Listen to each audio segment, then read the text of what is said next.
মালদার 12টি বিধানসভা আসনে কে কতটি আসন পাচ্ছে জানতে চান?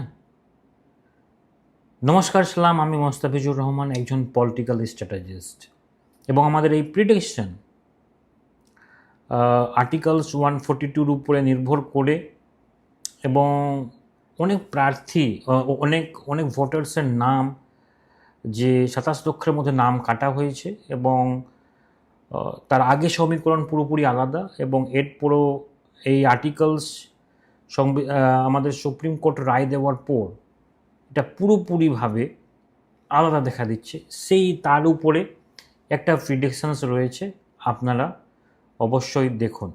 আমি যদি বলি মানে আমাদের মালদায় 12টি আসনের মধ্যে টিএমসি এই অবস্থায় রয়েছে, 6টি থেকে 10টি আসন পেতে পারে।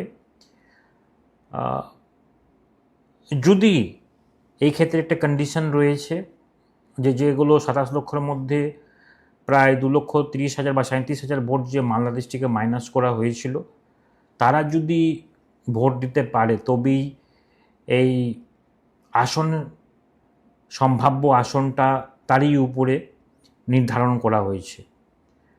টিএমসি সেখানে 6টি থেকে 10টি আসন পেতে পারে, এবং বিজেপি সেখানে 2টি থেকে 5টি আসন পেতে পারে, এবং কংগ্রেস 0 থেকে 2টি।